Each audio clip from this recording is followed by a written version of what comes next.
face the whole world. Pontiac, Michigan at the General Motors factory. They built about 21,000 of these ducks all together during World War II. Now back then, most all the men were off fighting the wars, so these ducks are built almost exclusively by Rosie the Riveters. That's right, women build these ducks, so that's why they're still running today, is because we're built by women. Now duck tours, we started off in 1994 with just 4 of these original DUKWs. Here we are, going on 19 years, added a few more to our fleet. Puts our total fleet count now to 28. We're actually the largest amphibious tour company now in the whole world in this pristine order. Now I'm going to show you something pretty fancy. See this brick building to the tree line to your right? That has 4 atrium-style basketball courts per wing, indoor restaurants, that even has a medical facility in the basement. Everyone loves that place, except for the folks who live there, because that is the Suffolk County Jail right there. See, we went from unfit for human habitation to Charles Street Jail. This is the last bit of land we had to build one. So the neighborhood said, build a jail, just don't make it look like one. And that's why it looks like the Hilton or the Marriott. Look at it, the windows are facing inwards on purpose. This is a special coating on the glass. It's supposed to make the glass look like it's got Venetian blinds. Those are bars. Just don't look too close. A lot of times you might see a full moon in broad daylight up there. And that's another brand new park right in front of it. That's the Nashua Street Park with a whole bunch of Canada geese in there. Alright, we'll be coming in for a landing here shortly. This is a brand new ramp that Duck Tours had built for us. And the engineers that designed this said, you captains are professionals, we're going to make this super narrow, put a turn right at the end of it. Then they surround the whole thing with granite blocks and timbers. And the current and the wind are pulling us off to the right. We're like an airplane with a tailwind. We're literally coming in sideways for a landing area. So I've got one chance to make this landing correct. First, I'm going to engage our all-wheel drive system so I can drive us out of here. Now we're in all-wheel drive. Here we go on final approach. Gonna sound the horn.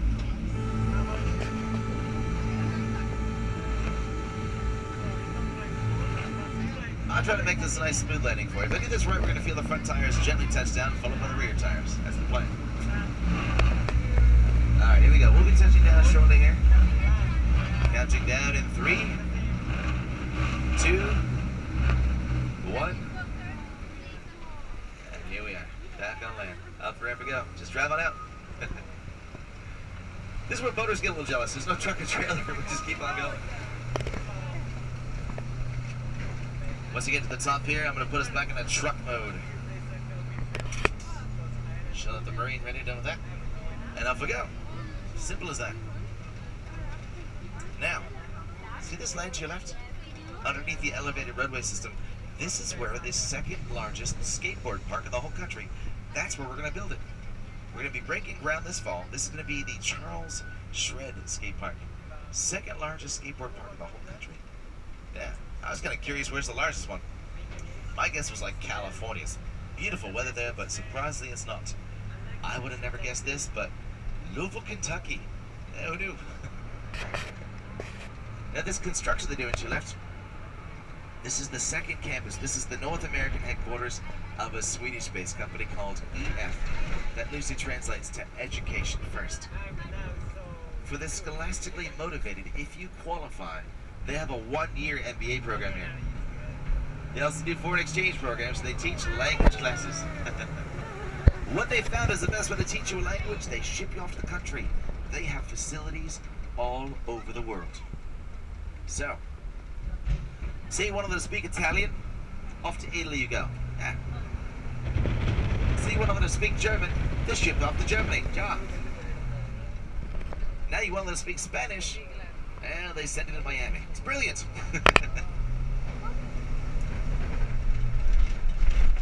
Now, I'm just going to make sure my duck doesn't have to go. I'm going to flip a few switches, start with the left side. Here we go. Nothing there, now the right side. Alright, we're good.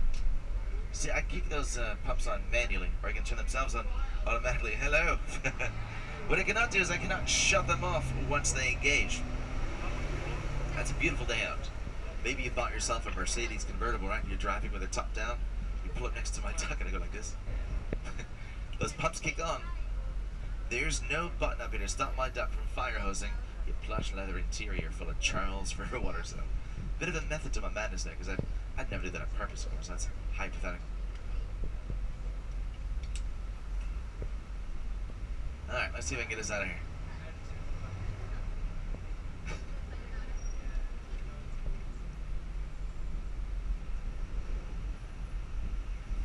Yeah, that was the relaxing part of the tour. Now we're back to traffic. Here we go.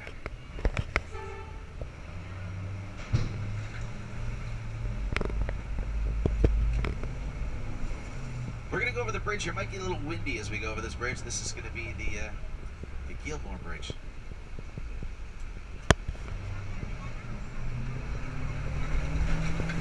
Now, during World War II, they wanted to make these ducts fuel efficient so that they were.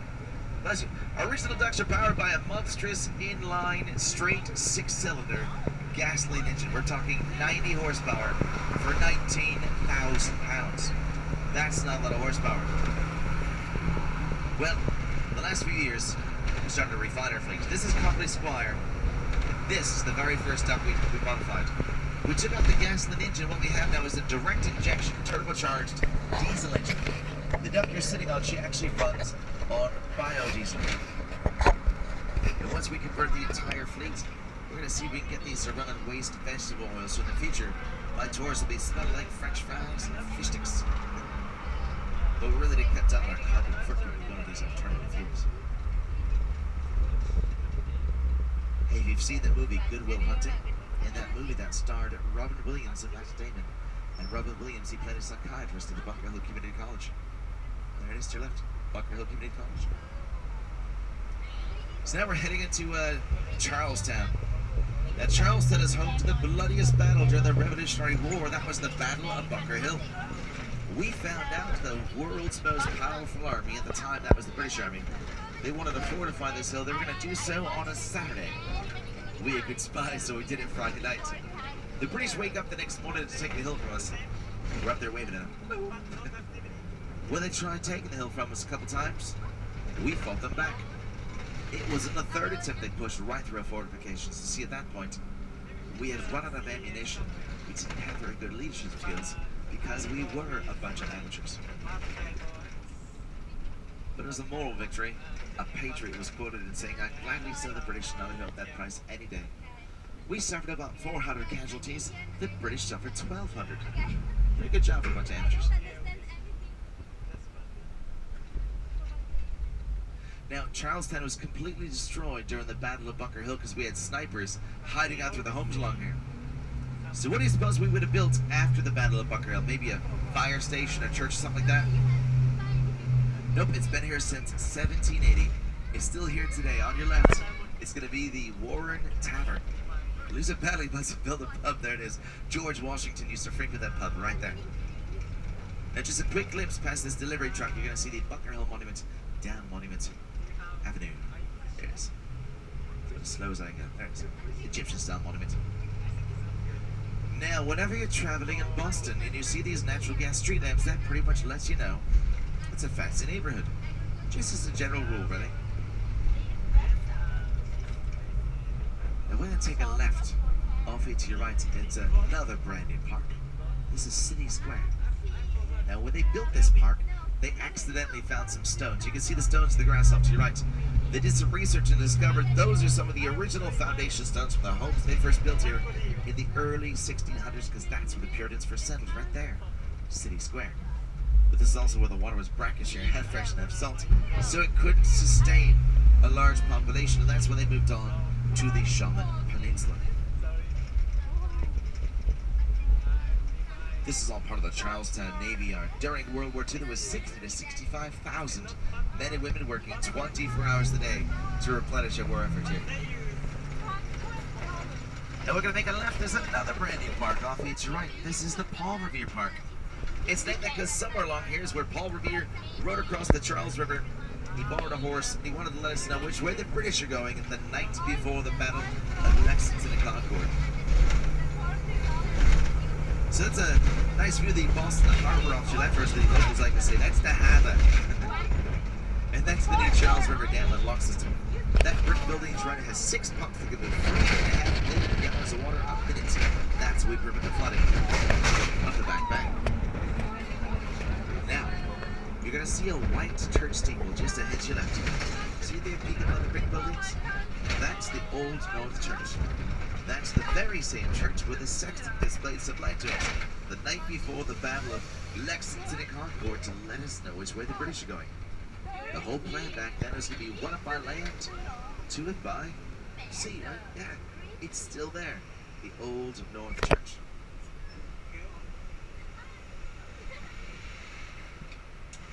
We've got some construction going on here too, right? There was 2 brick buildings. They're almost identical.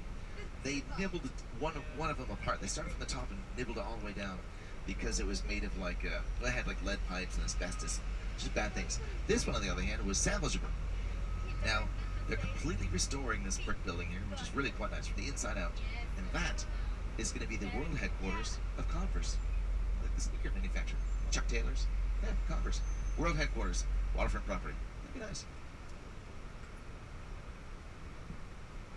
You want to race? Really? He'll beat me every time. It's a guy in a scooter. So this is our oldest neighborhood in Boston. That's the North End. It's first settled by the Puritans. Then it was populated with Huguenots for a time. During the potato famine, very densely populated with Irish. Now it's predominantly settled by Italians. If you like to dine out, there's over 100 restaurants in the North End to your left hand. Now I'd love to bring you in there and show you around, but unfortunately, those roads are like 16 feet wide, so ducks go in, but they don't come back out. That's a duck trap in there. Paul Revere's from the North End. His house, it's still in there. It's the oldest wooden structure in Boston proper. When Paul Revere was 15 years old, he was a bell ringer in the Old North Church, ringing the same church bells that are even in there today. Now, right here, this is actually the most modern historical change that Boston can show you. This is where Interstate 93 used to cut right through the city on that elevated green steel highway. As you can see, it's all gone. All of this elevated green steel was very high-grade green steel. It's already been torn down and shipped off to Japan. The Japanese recycled it and they're selling it back to us in the form of Toyotas and Mitsubishis. But listen how quiet it is. It's rush hour. There's 10 lanes of traffic where you are right now. 125 feet below you through a brand new series of tunnels. We significantly cut down on the noise pollution by putting the traffic down below. And see this rose-colored building to right with the glass blocks? That's a ventilation shaft. Most all the emissions that comes up through these tunnels we actually filter through a brand new series of ventilation shafts. But my favorite part about all of that is now the Rose Kennedy Greenway. A brand new beautiful park, even right through the financial district. They have different themes all throughout the Rose Kennedy Greenway. They're building a brand new carousel. They have a fountain that's a synchronized water fountain. This was designed by the same fountain designer for the Las Vegas casino, the Bellagio. Same fellow designed the fountain for us, so it's got all this synchronized water dancing and such. Big difference. Now right here, there was a body of water. This is called the Mill Pond. A lot of famous people used to like to bathe and swim in the Mill Pond. Probably the most famous, Benjamin Franklin. Now, Benjamin Franklin used to enjoy swimming in the Mill Pond without a bathing suit, but he's very talented. He can swim his back and fly a kite at the same time. He also invented quite a few things. Probably the world's most renowned, the bifocal glasses. This bus day, we're going to do a dance. We're all going to go lunch. Now, Benjamin Franklin, this is going to sound strange, but he invented the bifocal glasses because he didn't speak French very well. When he was older, he used to get invited to these political dinners. Now, traditionally, those dinner tables are very long. If you wanted to see what he's eating in front of him, to eat all proper like, he'd have to wear his reading glasses. If you wanted to see what they were saying in French, he'd have to take off his reading glasses, put on his regular glasses. See, he got fed up with switching up the glasses. So he goes to his workshop, splits the lenses into uses one set of frames, so he can discreetly look down and see what he's eating, look up and see what they were saying in French, and that's why he invented the bifocal glasses. I love how the bus driver was listening to my story there. Now, have you folks noticed how many coffee shops we've gone by? We have about 60 Starbucks here in Boston. Yeah, 60 of them. If you think that's a lot, we have over 100 Dunkin' Donuts. Yeah. You notice ahead to your left, this glass on the second floor? That used to be a Curves gym. This was the only place in Boston you could eat a donut, go upstairs and work it off. It was brilliant. Problem was too many people did too much of the first floor, not enough of the second floor, so it didn't work out. Now ahead to your left, we're going to see 6 glass towers. Each one of those glass towers represents a major Nazi death camp during World War II. This is the New England Holocaust Memorial. If you look closely at the glass is opaque. There's 1 million numbers etched in each one of the 6 glass towers. That's for the 6 million Jews altogether that perished during World War II. Just behind it is the oldest continuously run restaurant in the entire United States, which is the Union Oyster House. Now the Union Oyster House, if you go in there, there's a restaurant booth that has a brass placard that says JFK. That's for John Fitzgerald Kennedy. He's one of our presidents. He used to enjoy going to the Union Oyster House, having a cup of chowder. That's where he catch up on current events. It's also the very first restaurant that issued toothpicks to their patrons in the entire country. It's the details, right? And that's our oldest commercial block, which is the Blackstone block. Now ahead to your left of the gold dome with the brick lower half, this is Faneuil Hall. Now Faneuil Hall is donated by Peter Faneuil. He wanted that to be used as public meeting places, the upper floors, public markets down below, and to this very day is being used for the same purpose. This very day is being used for the same purpose. Now behind Faneuil Hall we have Quincy Market, and then to the left and right we got North and South Market. This entire section, Gillette, is one of Boston's more prominent tourist attractions. Great place to walk around there.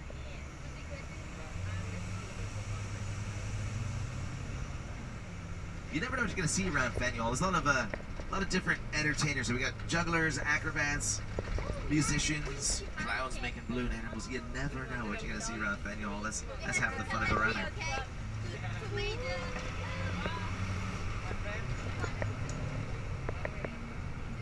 Now we're going to head to the financial district here just a little bit.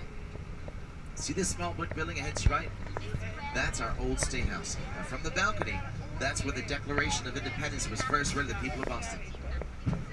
It's now a museum in the upper floor, so it's actually a subway station down below.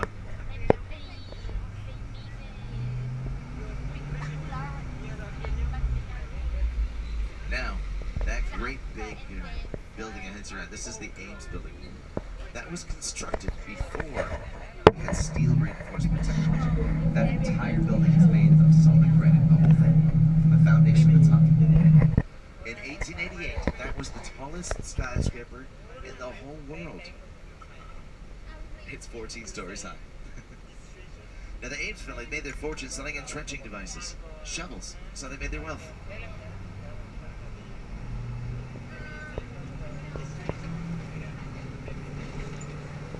Coming up, we're going to see a great big gold steaming teapot. It's going to be in front of a Starbucks, but I'm going to show you.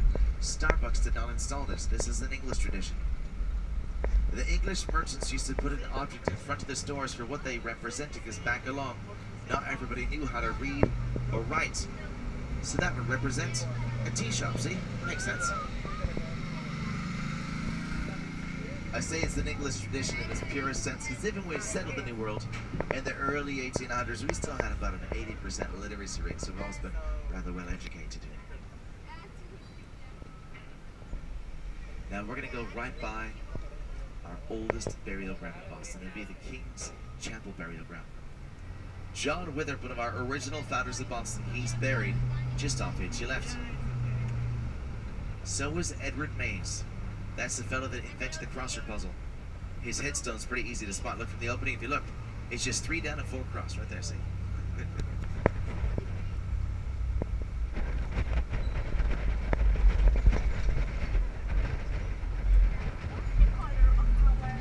This is the Omni Parker House Hotel to your left. Oldest continuously run hotel in the entire United States. 2 famous employees work there, Ho Chi Minh and Malcolm X, just not at the same time, of course. But that's where we invented the Boston cream pie and the Parker House roll. Yeah. Now, right where you are is the only place in the whole world you can do this. That's the Beantown Pub to your left. Go to the Beantown Pub, go up to the bar, order yourself a Sam Adams, stroll to the front of the bar and say cheers, because he's buried right there. See the American flags? That is Sam Adams' headstone right there. This is like the History 101 of Fairfield Grounds. We have 3 signers of the Declaration of Independence right there. Robert Tree Payne, Sam Adams, and John Hancock. Right in the middle, the big one that says Franklin, that's for Benjamin Franklin's parents, as he was buried in Pennsylvania. Paul Revere is buried in there. And even Elizabeth Vargoose. Does that ring a bell? That's Mother Goose, like the nursery rhymes. Yeah, she's buried in there. These are my turn signal. This could be construed as a sign of weakness. Oh, I think he's gonna let me in. Yay. It's all because we got a car that's just kind of parked there. Great place to park your car.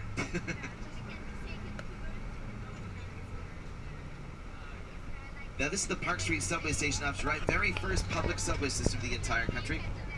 Technically New York built one before we did, but they want to make sure it was safe. It was a test subway. We built ours instead of